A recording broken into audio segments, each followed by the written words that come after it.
Hello friends, welcome to यरकान फड्डा और polity best one liner जो question की सीरीज़ है उसमें ये अगला वीडियो है। चलिए शुरू करते हैं।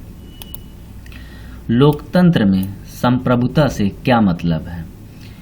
तो इसका आंसर ये है कि लोगों के साथ जुड़ी हुई है, यानी कि जब तक लोग सरवाइव करेंगे वो अपने फैसले लेने के लिए खुद पे टिके हुए हैं, वो किसी दूसरे पे निर्भर नहीं है। संप्रभुता यानी कि सॉवरेनिटी का लोकतंत्र में मतलब यही होता है।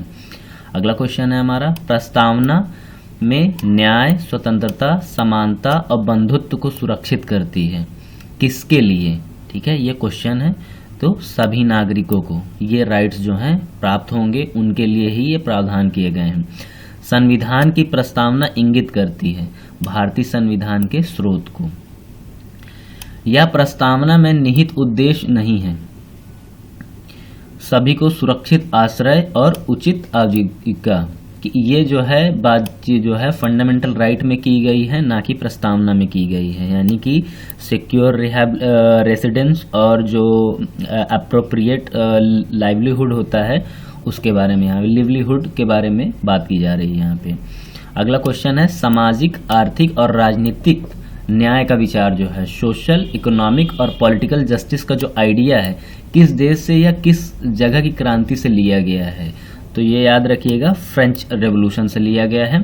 समानता और बंधुत्व की अवधारणा कहाँ से लिया गया है? ठीक है, इक्वालिटी और फ्रेटर्निटी का। तो ये जो है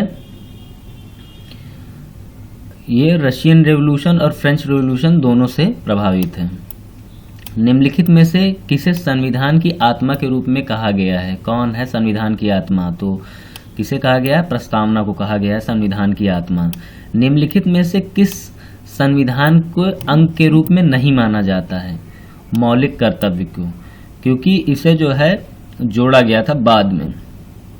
भारत का लोकतंत्र इस तथ्य पर टिका हुआ है। ठीक है, भारत का लोकतंत्र का आधार क्या है? लोगों को सरकार चुनने और बदलने का अधिकार, यानी कि जो तरीका है हमारा डेमोक्रेसी का या लोकतंत्र चलाने का कि लोगों के माध्यम से चुनी हुई सरकार होनी चाहिए, तो उसी पे भारत का लोकतंत्र टिका हुआ है।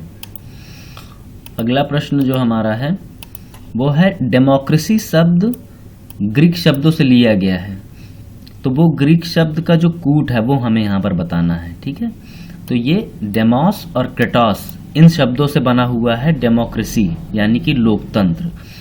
भारत ने संघीय सरकार के कारण जो है चुना है, जो फेडरल सिस्टम है, फेडरल गवर्नमेंट है, उसका आधार क्या है भारत में? वजह यह कि भाषाई और क्षेत्रीय विविधता के कारण जो है फेडरल स्ट्रक्चर को इंडिया में अडॉप्ट किया गया है। 113 वाला जो क्वेश्चन है हमारा, भारत में राजनीतिक शक्ति का मुख्य और अंतिम स्रोत क्या है? ये जो है यूपीपीसीएस और यूपीएससी दोनों में ये क्वेश्चन पूछे जा चुके हैं। लोग जो है स्रोत हैं शक्ति का इंडियन कॉन्स्टिट्यूशन के लिए। 114वां क्वेश्चन है, एक लचीला संविधान। लचीला संविधान यानी कि फ्लेक्सिबल कॉन्स्टिट्यूशन से क्या मतलब होता है? जिसे आसानी से संशोधित किया जा सके। ठीक है, यही इसका मतलब होता है।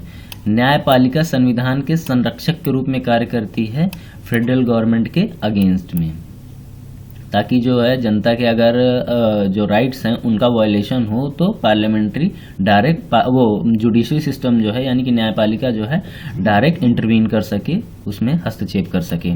भारत एक धर्मनिरपेक्ष राज्य है क्योंकि यह संविधान की प्रस्तावना में वर्णित है। हमारे संविधान ने देश के सभी नागरिकों को सामाजिक, आर्थिक और राजनीतिक न्याय दिलाने पर जोर दिया है। ये उद्देश्य हैं।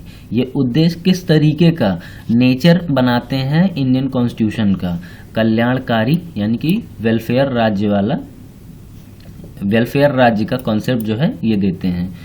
आधुनिक राज्य को आमतौर पर कल्याणकारी राज्य के रूप में ही जाना जाता है। मॉडर्न स्टेट जितने भी हैं लगभग सभी अपने आप को सोशल वेलफेयर वाला स्टेट मानते हैं। 119वां क्वेश्चन है, एक राज्य जो धर्म के मामलों में पदोन्नति या हस्तक्षेप नहीं करता है। एक राज्य जहां पर प्रमोशन और इंटरवेन जो है रिलीजियस बेसिस पर नहीं किया जाता है, उसे क्या कहा जाता है? उसे कहा जाता है सेकुलर स्टेट या धर्मनिरपेक्ष राज्य, यानी जहां पे धर्म को किसी भी काम में पहली प्रायोरिटी नहीं दी जाती है, एबिलिटी और कैपेसिटी दी जाती है। और हमारा इस वीडियो में आखिरी क्वेश्चन जो है जिसे हम डिस्कशन करेंगे वो है 120वां, संविधान क्या है, यह संविधान किस तरीके का डॉक्यूमेंट है? तो एक क्या है, ये गतिशील कानून है, मोबाइल लॉ है, यानी कि प्रोग्रेसिव लॉ है, वक्त के साथ साथ इसमें बदलाव होते रहेंगे। यही इंडियन संविधान या विश्व के सारे संविधानों का मेन एम है।